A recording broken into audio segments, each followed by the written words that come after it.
Ladies and gentlemen, welcome to Zimbabwe, where being declared a national hero is no longer a reward for sacrifice, but a loyalty badge handed out at the family reunion dinner. Forget the liberation struggle, forget public service. In the new dispensation, heroism is now a family business, literally.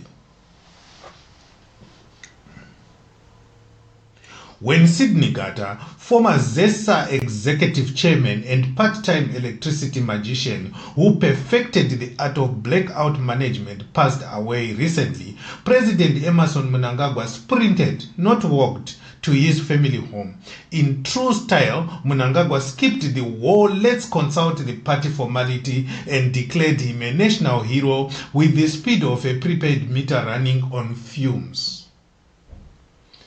No debate, no vetting, no shame. Recently, when we reported that the president was burying thieves at the National Heroes Acre, yet a hero named Chings Chingaira is lying outside of it, we received some backlash. But as exposed by Newsworks, here are the facts. Now let's pause and remember. Gata was not just any technocrat. He was the main presiding over one of Zimbabwe's biggest economic jokes, Zesa. The same Zesa that plunged us into darkness quite literally while charging bills that needed a math degree and a candle to understand. Under his watch, Zesa became an economic horror show with more red flags than a Chinese military parade. Electricity supply, unstable. Debt, catastrophic. Corruption, denied. Nepotism, alleged. Heroism, questionable at best. So why the hero status? Well, let's just say blood is thicker than merit.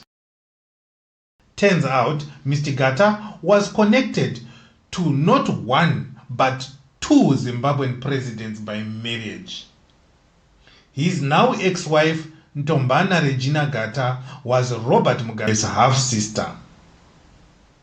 That alone puts him at the elite table of the ZANU-PF royal family. But the drama doesn't end there. His widow, Angeline Mayahle, is sister to Moline Mayahle, the same Moline who is said to have children with none other than Emmerson Mnangagwa himself. Yes, ladies and gentlemen, welcome to the Keeping Up with the ZANU-PF Kardashians. So, what you really have here is not a story of national service, but of national servitude to connections. Gata's legacy wasn't electricity for the people, it was electricity for the patronage pipeline. This is what happens when the neon lights of corruption glow brighter than the grid. Meanwhile, contrast that with the strange, eerie silence surrounding Douglas Munatsi, another high-ranking executive, close Mnangagwa ally and investment guru whose death in a suspicious penthouse in Feno in 2021 remains as unexpected as the contents of the RBZ balance sheet. Munatsi, unlike Gata, had no direct marriage to the presidential gene pool. What he did have was courage. A bit too much, in fact. He dared to take on corruption head-on, calling out shadowy crime networks around the president, boasting that he could take them down with his bare hands.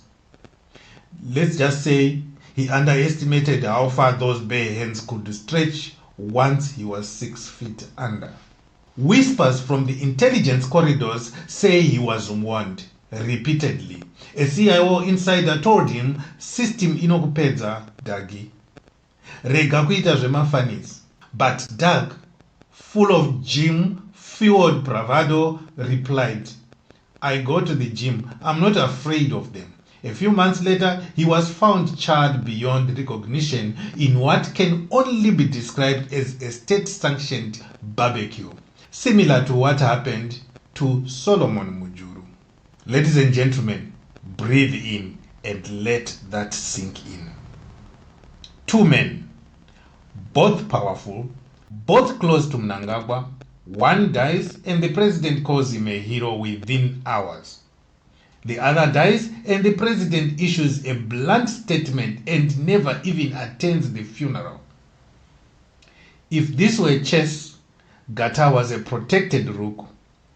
Munatsi, just another sacrificed pawn who forgot the rules of the game.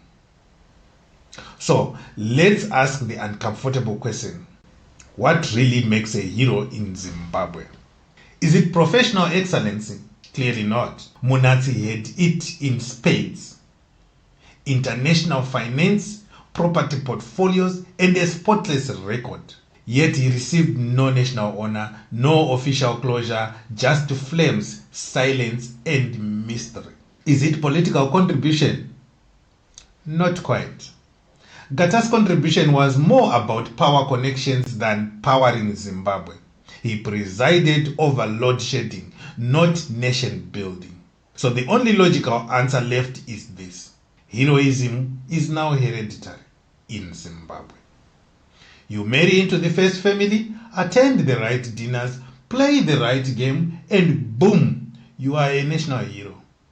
Die mysteriously while rocking the boat?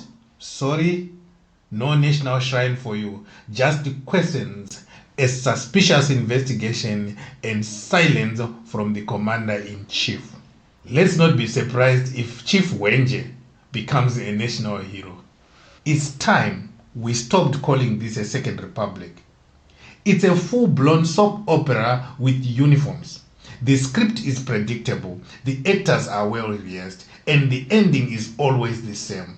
The connected survive, the brave burn, and the people remain in the dark, literally and metaphorically.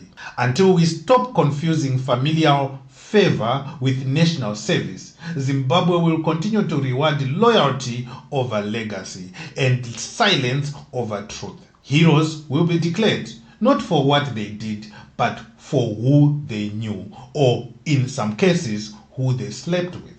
And the rest of us will just keep asking with candles in hand, what happened to Douglas Munatsi? And who decides who is a hero? If this is the kind of truth that jolts your mind and fires your spirit, then hit that subscribe button right now, because at Zimwaves TV, we light the fire even when Zesa can't. Nyika yedu yaparadzwa nemakoronyera ezanu. Nyika yedu iri kutongwa nenhubu dzezanu. Vana kushikorora ngova damberega rega mafekitari yakafara kare kare. Imi mwaibaba ndimi makati munozivavo konamo yeZimbabwe ichapera rini mambo tamirira taneta tichafara rini mambo tatarisa nguva dzese uchauya rini mugove patinoti titaure tinodzwa kuhondo kuti tikosore tinoswera tave musheri. Zanu haina tsitsi nevana veZimbabwe vatana nevarwere vakatokangani.